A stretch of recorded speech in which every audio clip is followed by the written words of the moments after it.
Hoy día vamos a estar con un escritor, un poeta, también profesor de castellano y filosofía y doctor en ciencias humanas por la Universidad Austral de Chile. Si bien él no es chilote, se siente chilote también, nacido también en el Chiloé continental, en Chaitén, y como diría en algún momento también don Oscar Galindo, tenta su propuesta irónica y desmitificadora de la vida moderna en un afán tal vez desmedido por tratar de conjurar el Chiloé de los palafitos en una mirada no pintoresquista. Hoy día estamos hablando de un gran poeta que vamos a conocer su obra, así que le doy el espacio para que se presente a la gente que va a ver esta entrevista. Muy buenas tardes, pues, maestro Piguel, pero hay una cosa que debo aclararle. Usted acaba de decir que yo no soy chilote, pero eso es tremendamente falso. ¿Ah? Para que usted sepa, maestro, mi abuelo era de Achao, ¿ya? Mi abuela de Quenac, ¿ya? Mi abuelo tenía un bote, una lancha en esos tiempos, estoy hablando por ahí antes de 1900, ¿ah? Y pasó a Quenac a buscar a mi abuela y se casaron en Chaulineck, ¿ya? Y de ahí, ¿cierto? Se fueron a Chaitén y fue uno de los primeros pobladores de Chaitén, si no es que el primero. Y sepa, maestro, que en ese tiempo eso era Chiloé, Chiloé continental se llamaba. De hecho, se cuenta como de manera anecdótica que nuestra querida amiga Sara Curvilla, que tenía un programa que trabajaba en la radio Chiloé, daba a las 12 del día, daba la hora, y decía, son las 12 horas en Chiloé insular y las 12 horas en Chiloé continental. Y eso ocurría en la radio Chiloé. Y sepa, maestro, que parte de mi familia está, no la conozco toda incluso, está en varias islas por ahí, y de repente me llegan noticias nomás de que tal persona es mi primo, que esta persona es mi tía, etcétera. Estamos hablando de islas como Autení, estamos hablando de ese tipo de islas, pues, maestro. Estamos hablando del Chiloé profundo. Yes. Eso es para empezar la conversación, maestro. Cuénteme un poco de quién es Mario García, a qué se dedica básicamente su vida cotidiana. Bueno, tú ya lo dijiste, lo fundamental, o sea, yo trabajo, soy profesor, estoy trabajando en este momento de manera virtual. Me he transformado, no como el maestro Piguel, en un maestro de las comunicaciones. Yo estoy metido más bien en la área, en las áreas de la tecnología o de las TIC hoy día, y creo que he logrado un buen dominio de esas herramientas y aplicaciones, y con eso estamos trabajando con nuestros alumnos. Y destaco justamente al revés de lo que hace el ministro de Educación, destaco los nuevos conocimientos, las nuevas formas que los alumnos están adquiriendo, y de hecho estamos pasando desde considerar que el celular o el computador era exclusivamente un instrumento para jugar. Hoy sabemos, ¿cierto? Y los alumnos lo tienen claro, que es una herramienta de trabajo que les permite aprender, desarrollar autonomía en su aprendizaje, aprender a aprender y obviamente aprender una serie de contenidos que, si no hubiera sido por la pandemia, todavía seguiríamos hablando de esa gran brecha digital. Porque sepa, maestro, que cuando la gente ha hablado muchas veces de los nativos digitales, ese es un concepto propagandístico y falso. Es como pensar que porque nosotros nacimos en el tiempo en que había auto, necesariamente sabíamos conducir, y eso es falso. O porque hay aviones, nosotros somos pilotos. Eso es falso. La tecnología, ¿cierto? Y el conocimiento de la misma tecnología se encuentra absolutamente segregado también a las condiciones que tienen las familias, ¿cierto? Y al uso o no uso que se le ha dado en este tiempo. Y ocurría que nuestra educación formal no había tenido ningún salto cualitativo desde hace 100 años tal vez. Y por primera vez estamos teniendo un salto cualitativo. Pensemos que cuando yo estudié, por ejemplo, no había ni fotocopiadora, pero ahora, ¿cierto? Ya no, hasta las fotocopiadoras quedaron obsoletas. ¿Por qué? Porque se ha potenciado el discurso de la enseñanza, del aprendizaje, y efectivamente el alumno que bien motivado, bien orientado, puede lograr aprendizajes mucho más allá que lo que lo pudiera poner el techo el profesor o la escuela o el ministerio. Y eso debiera potenciarse de esa manera, ¿cierto? Y no como el ministro de Educación que hace un examen del siglo XIX y lo presenta como extraordinario en el siglo XXI. O sea, usted como profesor de historia sabe que ese tipo de cosas no se hacen. Y sabe muy bien que cuando yo hago una prueba, ¿cierto? No puedo cambiarle tampoco el objetivo, ¿no? Y es más, en este momento, ¿cierto?, en que los alumnos necesitan y la familia necesitan un refuerzo positivo, él los trata negativamente, ¿cierto?, y no les reconoce su esfuerzo. Yo creo que eso hay que reconocerlo y hay que decirlo y destacarlo. Así es, maestro.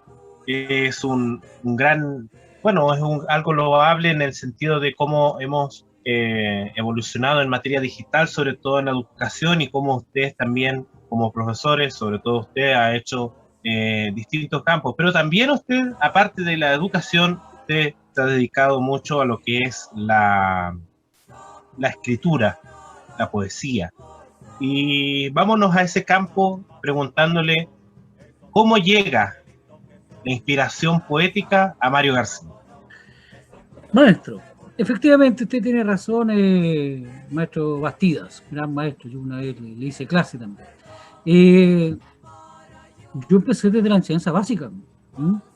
Yo empecé leyendo mucho, ¿no? Todo tipo de lectura, y creo que eso es lo fundamental. Después estudié electromecánica, maestro, para que vea que uno la cabeza nunca la tiene hecha. Uno hace su cabeza, la hace como quiera, ¿ya? No existe eso de que, ay, que mi hemisferio izquierdo, mi hemisferio derecho, tengo una mano más grande que la otra. Esos son mitos que lamentablemente se hacen realidad cuando la gente los cree. Entonces yo te puedo decir que cuando di la prueba de aptitud académica, maestro, porque yo di una prueba, soy de los que dio la prueba de aptitud académica, una prueba de 90 preguntas en 90 minutos, no 60 preguntas para 3 horas. Entonces allí se exigía bastante y ¿sabes qué? Creo que saqué el mismo puntaje entre matemática y lenguaje en ese tiempo, no me acuerdo si se llamaba lenguaje. Y eso producto de que yo por un lado leía mucho y a la vez tenía una formación matemática, la del poli, ¿verdad? Física matemática, porque estudié electricidad.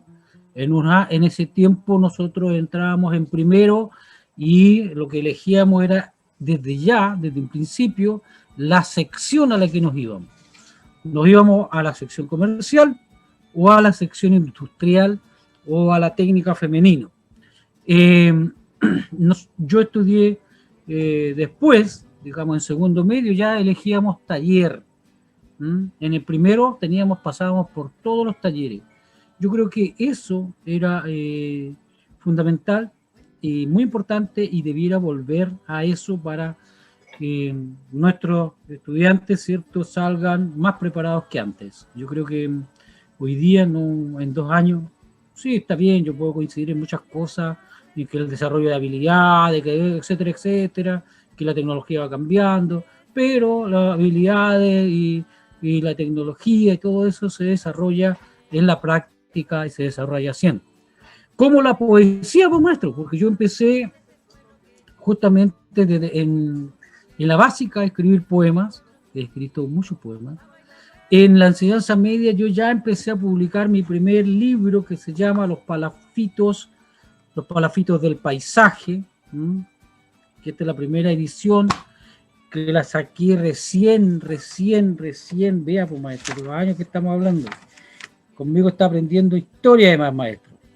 Este libro lo pude publicar recién el año 2000, porque vengo de una época en la cual nosotros, para llegar a publicar un poema, un libro, era pero tremendamente difícil, muy complicado. Con este libro yo gané varios premios. Lo empecé a escribir en la enseñanza media, vuelvo a repetir eso. Lo terminé cuando ya estaba en la universidad, en primer año de universidad, y de ahí gané muchos premios con el mismo libro, con poemas del mismo libro. De ahí casi me demoré en escribirlo como 3, 4 años, cosas que hoy día lamentablemente veo cuando veo libros de poetas jóvenes que, bueno, yo creo que en un mes o en una semana escriben un libro. Indudablemente te estoy hablando de que nosotros tenemos una disciplina, una rigurosidad, y eso implica una autocrítica. Y todos esos conocimientos yo los adquirí inicialmente, ¿cierto?, en el taller literario Aumen. Ahí yo compartíamos taller con grandes figuras, como con ese zorro de los premios, que tiene más grande, que tiene el listado de premios más grandes que yo conozco, que se llama Nelson Torres, que no le pierde pisada a concurso literario. Allí va y instala sus poemas y después nos cuenta que ganó, pero nunca no nos cuenta cuándo salieron esas bases.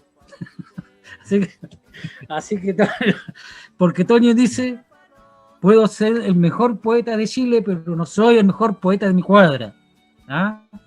Con eso Toño, bueno, reconoce, ¿cierto? Habla de que en realidad somos varios poetas fundamentalmente, y es difícil, digamos, la competencia entre nosotros. Es más fácil competir por entendiéndola en el sentido bueno, ¿cierto? Es más fácil competir con la gente de afuera. Así que nosotros alguna vez con Toño nos poníamos de acuerdo: ¿sabes qué? Yo voy a participar en este concurso, y decía Toño, yo decía, yo no voy a participar, o al revés, pues, entonces ¿para qué voy a participar yo? Porque después, de hecho alguna vez ganamos concursos juntos, con el Toño. En Puerto Montt hicieron un concurso bien importante, que yo todavía lo recuerdo y lo pongo en mi biografía. Y nos habían dado el primer premio en la categoría adulto. Y ahí estaban viendo a quién le daban el premio, si nos daban a los dos o no los premios. Y de repente alguien se dio cuenta y vio bien las bases, que en realidad por mi edad yo no tenía por qué estar considerado como adulto. Si yo estaba en la etapa juvenil, tenía menos de 17 años. Así que no hubo problema. Toño ganó el primer lugar adulto y yo gané el primer lugar juvenil. Así que estuvimos los dos en la entrega de ceremonia. Esas son cosas como divertidas, maestro, que hay que contarlas, porque pareciera a veces que el mundo así como de los músicos que pasan peleando, pareciera que los mundos poetas también fuera así, pero no siempre es así. Maestro García, ¿y cuándo, quién fue el que le dio la invitación a integrar el taller literario Aumen? No, pero ese es un personaje, que es también personaje literario. Entonces yo creo que incluso está en esos dos ámbitos. Incluso yo no sé a veces si existe o no existe. Ese es nada menos que mi amigo, y no es mi amigo imaginario, a lo mejor sí imaginario. A lo mejor yo también lo estoy inventando. Ese es Héctor Vélez Pérez Millán. No sé si tú lo conoces. Sí. Hemos visto de sus libros. Sí, es un hombre que inventa mitos y los publica. Yo creo que un día va a terminar corrigiendo mitos, va a poner un taller, se corrigen mitos, se corrigen. Y vende sus libros en Dalcahue. Así que él todas las veces, oye, ¿y este mito? Esto es un mito, por Belli. Este es un cuento que lo inventaste tú, ¿por qué lo estás vendiendo como mitología chilota? Y él dijo, bueno, ese es el mito. Yo lo inventé. Bueno, y Héctor Vélez Pérez Millán es un poeta que, más bien un narrador, no, perdón, él es un narrador. Él siempre ha querido que lo consideren como narrador. Y dice que, ¿por qué lo consideran poeta si él es un narrador? Yo estoy seguro que es un narrador. Y más que un narrador, yo creo que es un personaje literario. O sea, una invención. Mi amigo Héctor Vélez es en la enseñanza básica, él está, yo creo, en primero medio o algo así, porque más o menos eso es la diferencia. Y yo estaba en sexto básico o quinto básico, no recuerdo con exactitud realmente. Y me invitó porque la señora Rosa Yauquén, que era profesora de arriba de la escuela 75 entonces, le dijo a Vélez que Vélez andaba vendiendo una muy interesante revista que usted debiera leerla, maestro, que se llama El Juego de la Oca.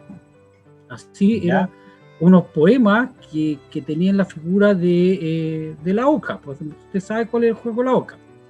Es que se juega con un dado, ¿cierto? Y va avanzando, etcétera, etcétera.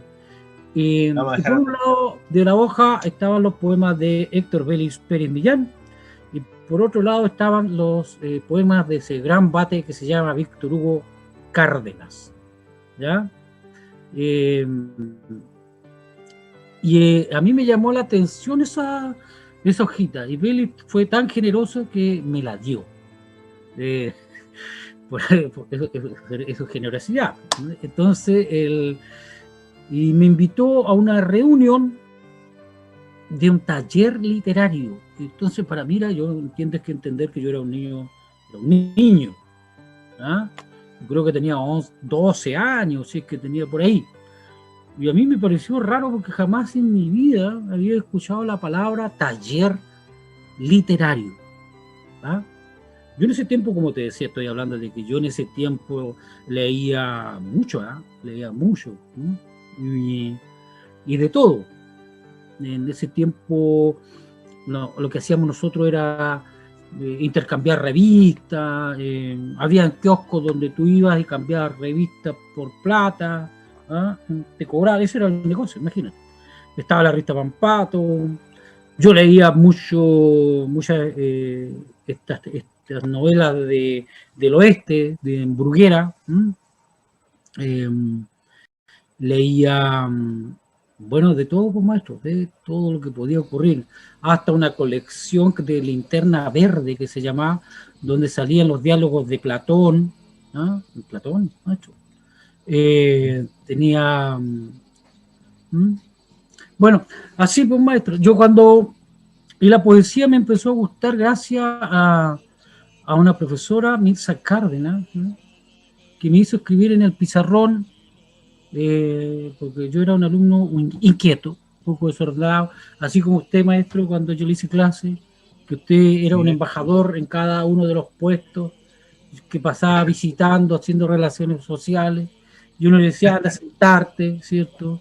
Bueno, yo era parecido así, pero en realidad yo me aburría en clase. Así que me castigaban siempre, me mandaban en ese tiempo a sentarme de rodillas atrás, mirando la pared, o después a alguien se le ocurrió castigarme enviándome a la biblioteca, donde yo la pasaba feliz, porque me sentaba ahí, me ponía a leer, mis clases eran eso, leer y leer, y después me llamaban a clase, yo volvía, y era muy rápido, y tenía una excelente memoria. En ese tiempo, maestro, se acostumbraba a escribir los poemas y te daban tarea para que tú lo aprendieras y lo repitieras después en la clase siguiente, con notas, con notas. Y a mí me pusieron la tarde en el hospital. Yo escribí tarde en el hospital con tiza, maestro, porque ustedes deben entender que en ese tiempo se usaba tiza. Entonces me mandaron ahí porque yo estaba mucho desorden, mucho riéndome para atrás, para allá, como Marco Bastida, ¿ya? Entonces respondía a la talla de allá y también la de la esquina de atrás. Entonces, para que me quedara tranquilo, me mandaban siempre a borrar el pizarrón, me ponían a escribir en la pizarra, y una vez dijo la profesora, ya, este poema, la próxima clase lo van a tener que aprender de memoria, lo van a tener que tirar de memoria. Y yo empecé a escribir arriba el poema así, todo molestando, así, para la otra clase. Entonces me mandó la profesora, dijo, ya, Mario García, tú por estarte riendo, por estar haciendo desorden y no te quedas tranquilo, vas a tener que recitar el poema al tiro. Y yo le pregunté, ¿con nota? Con nota. Y si te equivocas en un verso, te pongo un 1. Y si no me equivoco en ningún verso, dije yo, un 7. Adivine, pues, maestro. Lo, ¿Ah? lo Recién recitó copió el al pizarrón tiro. en el pizarrón. ¿Ya?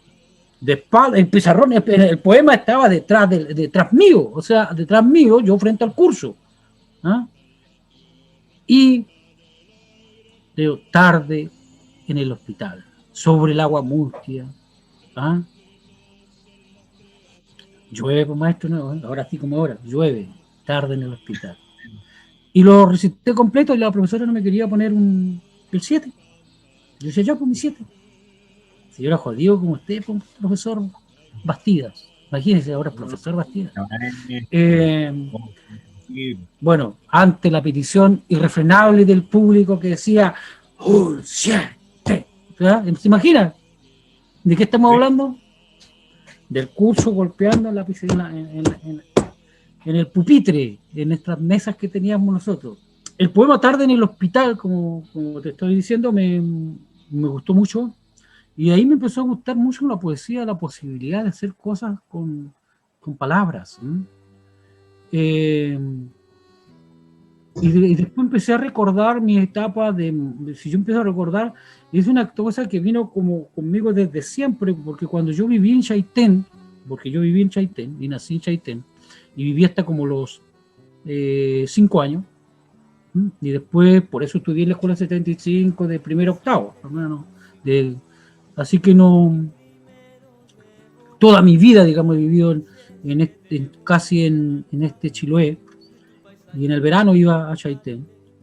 Obviamente ahí, gracias a eso, ¿cierto? Yo viví mucho en el mar, mucho viajando por todas estas islas, ¿ah? Que usted, yo no me imagino que las conoce, pues, maestro. O sea, usted, gran folclorista, tiene que conocer esas islas. ¿Ah? Usted, me imagino que habrá estado en Caguas, Teutelín, Autení, ¿ah? Talcán, ¿ah? Por el otro lado, Chabliné, Capiao, Alao, etcétera. Bueno, yo me crecí, digamos, ¿no? Como dicen, como decimos nosotros, arriba de las lanchas, ¿cierto? Evidentemente los primeros viajes que hice, los hice cuando tenía como 10 años. El primer viaje, tal vez en el primer viaje casi me muero, fue algo terrible. En ese tiempo las lanchas no tenían ni siquiera sacado el tubo de escape para afuera, la gente no sabía que había que sacar el tubo de escape del motor para afuera. Eran motores que ni siquiera eran motores marinos, eran motores motores chicos, adaptados, digamos, entre comillas, a botecitos de 10 metros, 12 metros, 15 metros, y así pues viajábamos con maestro. Yo lo quisiera ver ahora. Hoy en día los marinos no te dejarían viajar en un bote de esos. Y ahí aprendí mucho del mar, maestro, mucho.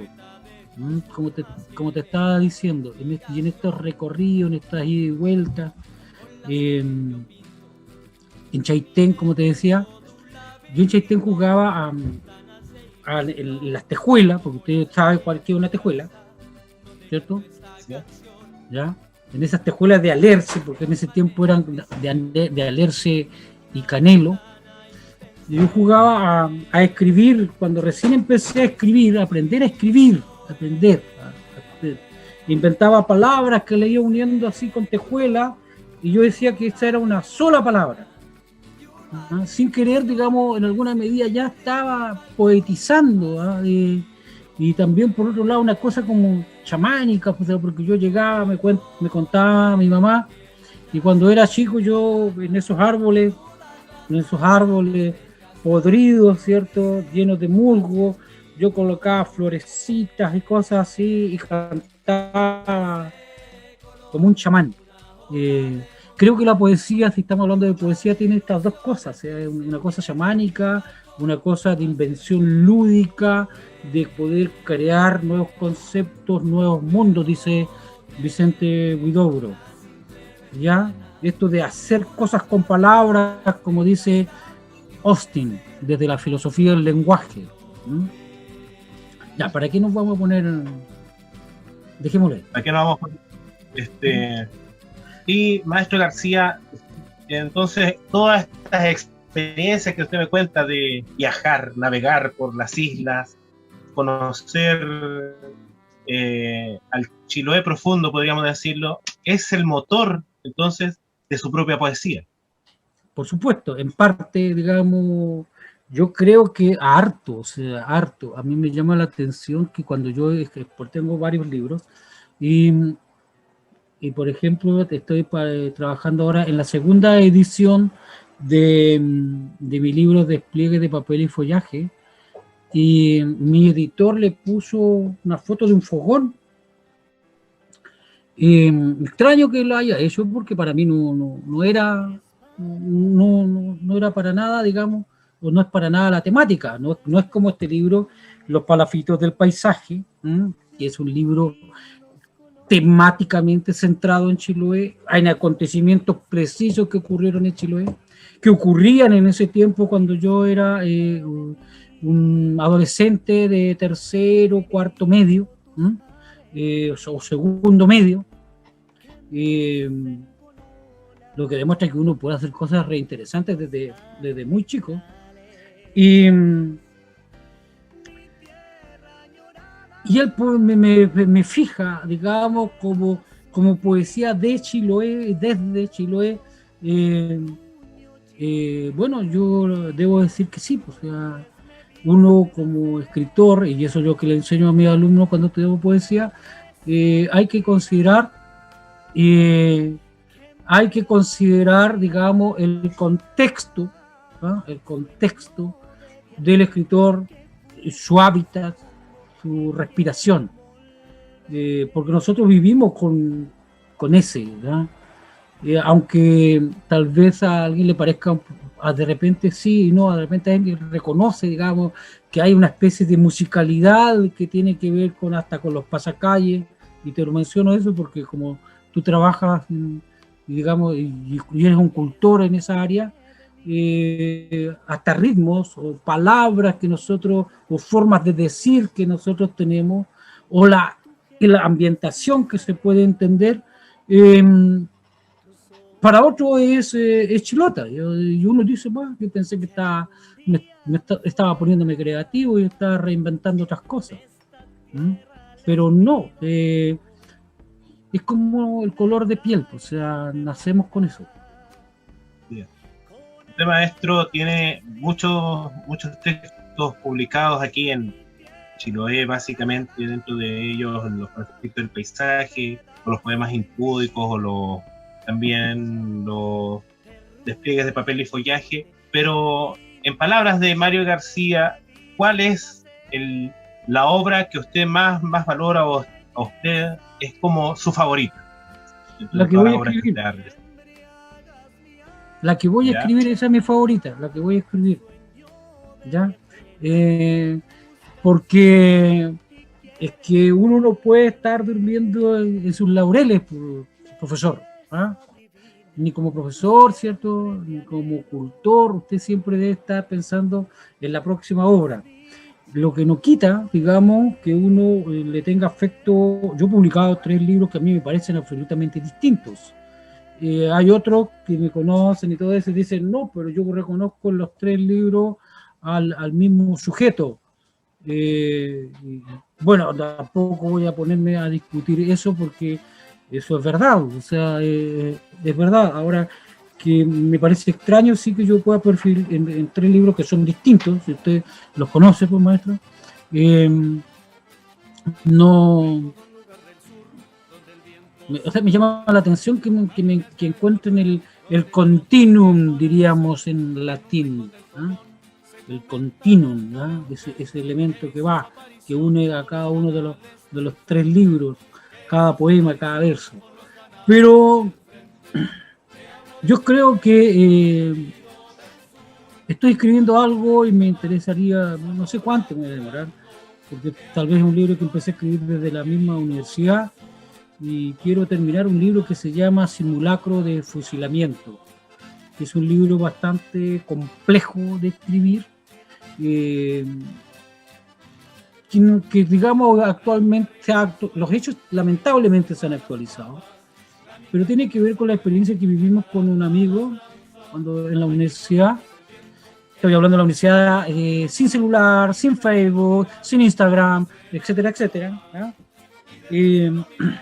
Cuando la muerte era lo más seguro que teníamos, cuando nos llevaron detenidos, ¿cierto?, en la Universidad de La Serena, andábamos en Coquimbo y de repente nos agarraron a palos. Adivinen ustedes quiénes. Nosotros no andábamos, no era protesta, no era nada, andábamos caminando en la calle. Y nos salieron unos amigos en el camino y nos llevaron a palo hasta el cuartel donde trabajan los amigos en el camino, y un rato nos estábamos registrados, andábamos con unos poemas, y allí ocurre algo que hoy día es chistoso contarlo. Llega el sargento que ya estaba ahí, ¿cierto? Dice, ¿y esto qué es? Dice, bueno, pues ya habíamos cometido un delito, éramos estudiantes universitarios, ese delito era agravado porque éramos de castellano y filosofía, y más encima andábamos con poemas. Y andábamos con unos poemas de Cavafy, poemas nuestros, y él se pone a leer, y a nosotros nos dio un poco de risa porque era una servilleta. Vea, maestro, que la creatividad no viene con... Era una servilleta. Nosotros publicamos una revista servilleta, recortada con tijeras de zigzag, así lo hicimos, para que sea como una servilleta. Entonces, el juego era que nosotros queríamos ver que la gente, cuando lo leyera, empezara a ver como lo que uno hace con una servilleta. Entonces la empezara con un corchetito, entonces la desdoblaba, la abría y la ordenaba como si fuera una servilleta. Todo ese juego lo hizo. Y nosotros nos mirábamos con Gregorio Moreno, Gregorio Ángel, mi amigo, poeta también. Lo miraba y nos reíamos. Mira, era como decirle, mira, está haciendo lo que tiene que hacer con la servilleta, lo que pensábamos nosotros, que así tenía que leerse esto. Y entonces los poemas venían uno para acá, otro por allá, otro para acá, entonces ir dando vuelta a la servilleta. Ese era el juego, de jugar con la servilleta. Y de hecho se llamaba la servilleta de papel. Y venía con un poema que se llama, un poema de un poeta, porque la idea era poemas nuestros y un poeta reconocido, o importante para nosotros. Y un poema que se llama Esperando a los bárbaros, de Cavafy, Constantino Cavafy, que espero usted lo haya leído o lo vaya a leer después de esta entrevista, después de esta conversación, ¿ya? Entonces al señor carabinero no les gustó. Y entonces el otro le pregunta, uno le pregunta al otro, oye, ¿y eso qué es? Y él dice, esto parece poemas. Y parece que es poesía de doble sentido. Sin querer, nosotros con Gregorio nos mirábamos y decíamos, resultó que este señor carabinero era un teórico de la literatura. Había descubierto que la literatura tiene más de un sentido.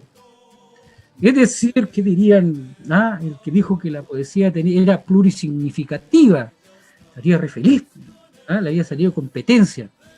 Bueno, la verdad que hasta ahí llega lo chistoso porque después nos siguieron dando palos y nos metieron a un calabozo y nos olvidaron en el calabozo. Ya hasta como las 3 de la mañana, por ahí, nos sacaron para entretenerse con nosotros, con mi amigo. Y se formaron, salieron ahí, dijo ya, afuera los comunistas, y bueno, con la cantidad de garabatos que no lo vamos a andar repitiendo, pero que tú te imaginarás. Y nos formaron, y ellos salieron marchando así como de a uno, así, se formaron delante de nosotros, y había uno ahí que hacía de jefe, que era como el sargento, y los otros eran como 5, y ellos salieron con unos fusiles, y nos apuntaron, pues, maestro. Entonces él dijo, los vamos a matar, desgraciados. Bueno, comunistas, etcétera, etcétera. Porque raramente para la policía y para ciertos tipos no existe nada más que los comunistas.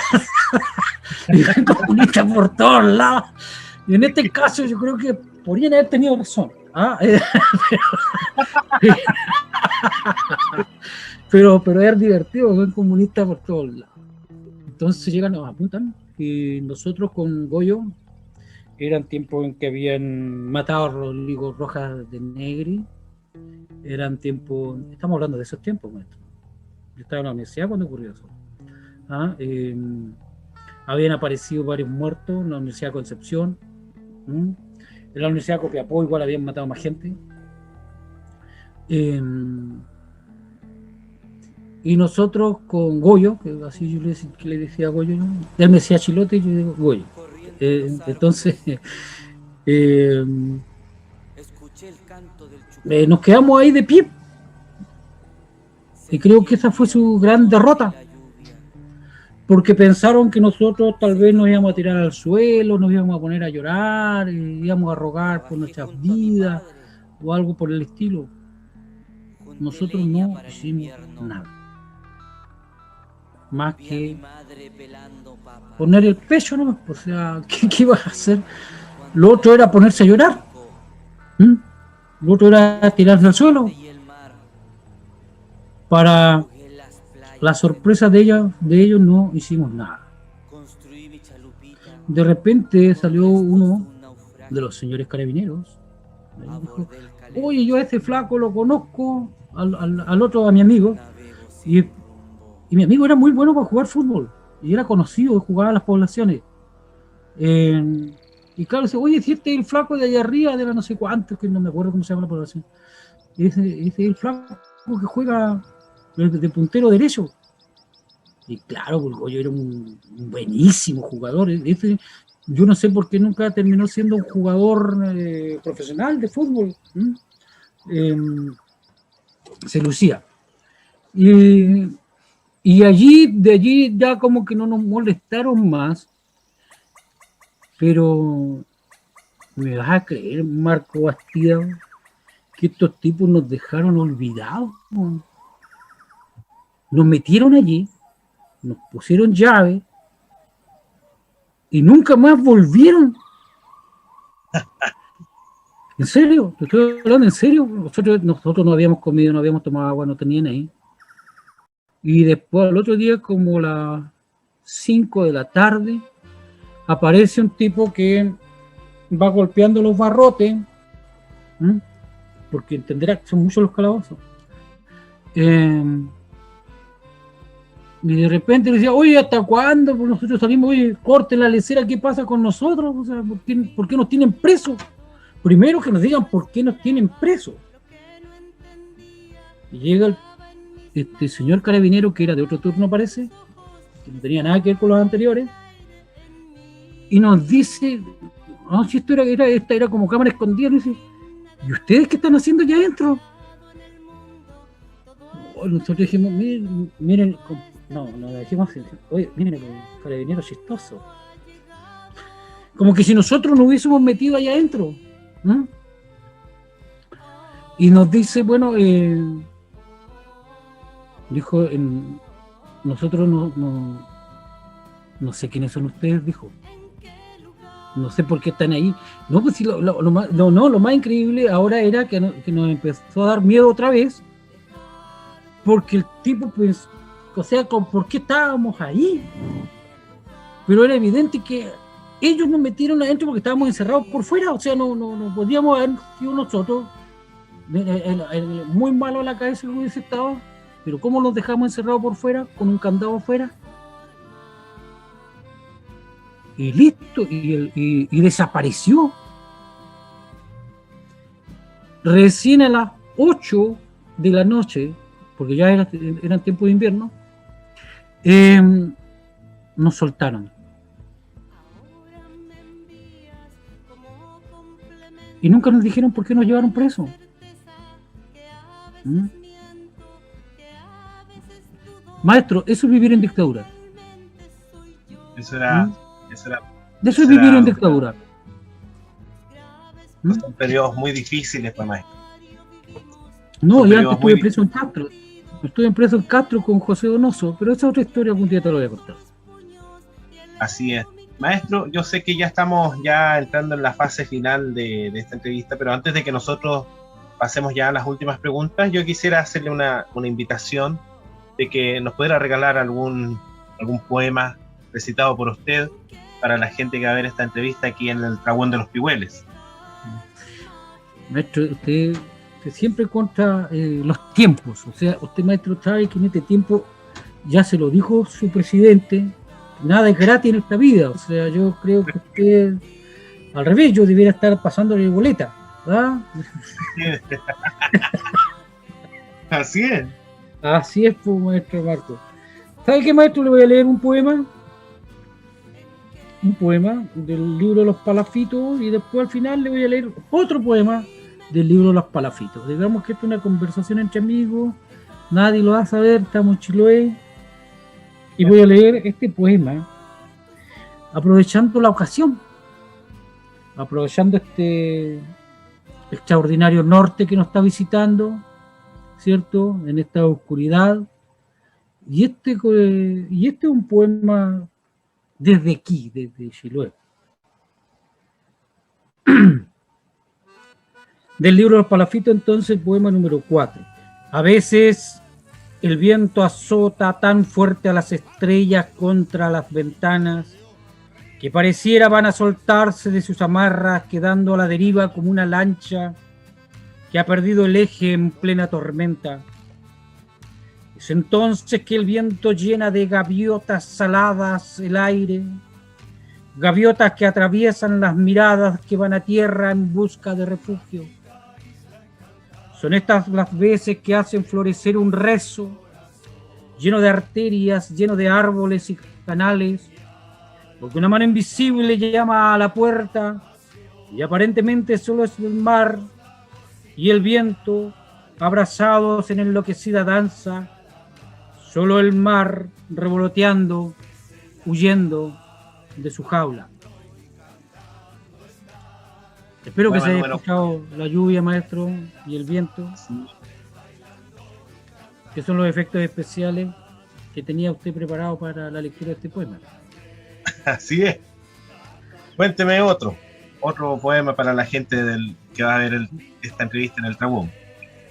No, maestro, suficiente. ¿Tiene alguna otra pregunta más? Y antes, después, para despedirme, me despido con otro poema.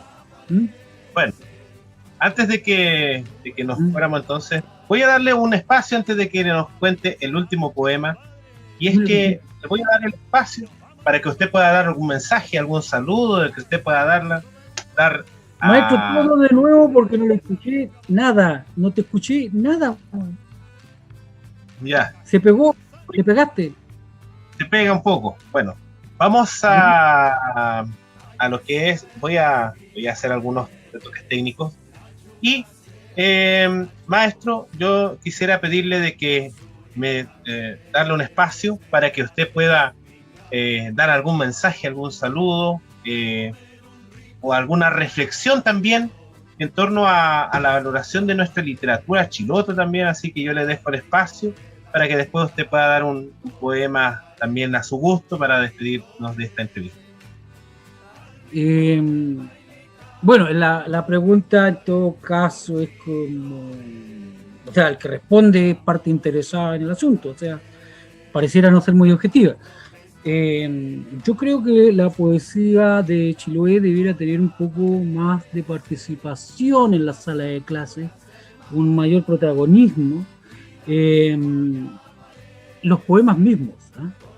No tanto, digamos, porque sí he visto que algunos colegas lo hacen, es entrevistar a los poetas. Yo creo que más que eso debiera haber un estudio, un análisis que va en el sentido de que a lo mejor así los alumnos se motivan más por leer y comprender un género que es muy difícil, o sea, de hacer un poema sin rima, por ejemplo, que pareciera fácil, no es para nada de fácil.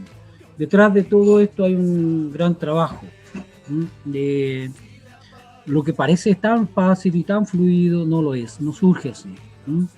No, los poetas no tienen una musa inspiradora que viene y les dicta el poema a la cabeza, no somos zombies ni nada por el estilo. De hecho, las musas en realidad más problemas nos dan que inspirarnos en poemas. Maestro, no repita eso. Me pueden escuchar en mi casa.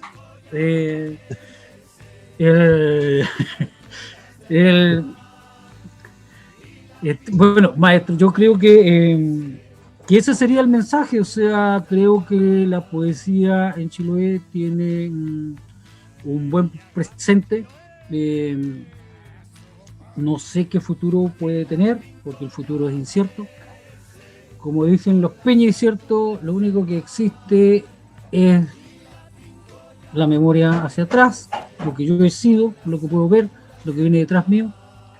Y eso, yo creo que en algún sentido, por ejemplo, yo podría vanagloriarme incluso de cosas, o sea, que hice incluso sin un plan preestablecido. Este libro habla de los chonos, de los belices, y es el primer libro que en Chiloé habla justamente de esos temas. ¿Ah? En ese sentido, creo haber abierto un espacio ahí, y posteriormente es increíble, como que la fuerza de los Peña y la isla me obligó a hacer mi tesis doctoral en el Collac, en los Collac de Chiloé. Trabajo que lo tengo ahí, bonito, bien guardado, que nadie lo conoce, lo conozco yo, ¿no? Y un trabajo teórico inmenso, que alguna vez lo he conversado con mi Peñi, Hugo Antipani, y con otros Peñis. Un trabajo complejo. Yo creo que la literatura de Chiloé nos permite, para el profesor de historia, para el profesor de lenguaje, para el profesor de arte, para el profesor de música, ¿cierto? En tener una entrada hacia distintas aristas y reconocer las distintas formas que somos. No somos una sola forma, somos varias formas. Y te lo digo que cada poeta chilote ha retratado al Chiloé que conoce, o al que más afecto le tiene, o no sé cómo decirlo, al que más ve. ¿Eh? No hay un Chiloé, hay muchos Chiloé, porque nosotros somos muchos. En este poema, por ejemplo, yo parto es que es increíble, yo parto con un poema que concluye con una floración de algas, ¿ya? Que conocimos recién el año 2016. Y yo estoy hablando de un libro que escribí en el 82, 83, 84. Entonces, esto de la poesía que te decía algo de hace un rato, que tiene esto como especial, digamos, como chamánico también, o plurisignificativo, ¿eh? Que nos permite darle sentido, digamos, en un contexto distinto. Cuando yo escribí este libro, vuelvo a lo mismo, ¿eh? Yo era un adolescente, yo estaba como en segundo, tercero medio, ¿eh? Y en ese tiempo ya me preocupaba la contaminación en Chiloé. En ese tiempo estamos hablando de que recién estaban surgiendo los experimentos de la piscicultura. Usted lo puede comprobar, a ver si me equivoco. No existían estos terrenos, digamos, marítimos, estos territorios marítimos apropiados por la salmonera, como existe hoy. No existía. Pero de alguna manera el efecto mágico de la palabra, ¿cierto?, la hace evidente. Y te voy a leer el poema para que veamos de qué se trata. Adelante, maestro. Pero no me sabotee la lectura, maestro.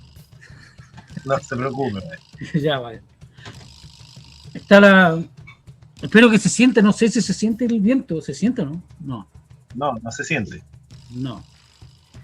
Se siente. Jade presidente, dice que usted anda cantando por ahí. Yo también canto lo mismo, maestro. ¿Ah? Todos vamos a cantar lo mismo. Todos vamos a cantar lo mismo, bien. También del libro Los Palafitos del Paisaje. Este es como un poema que no tiene un nombre específico en el libro, pero es el primer poema que abre, ¿ya? Y es como una invocación. Y es como un canto, ahora puedo decir, es como un collar, es como un canto. Sembraremos nuestras casas en el mar, que es tierra fértil y líquida. Aquí habrán de crecer nuestras raíces, juntaránse con las manos de los muertos que siguen arrastrados por las tormentas de viento y humo que les amanecieron. Serán estos muertos los eternos habitantes de las paredes iluminados por las velas. Serán estos los náufragos intangibles, invisiblemente manchados de sal blanca como la esperanza.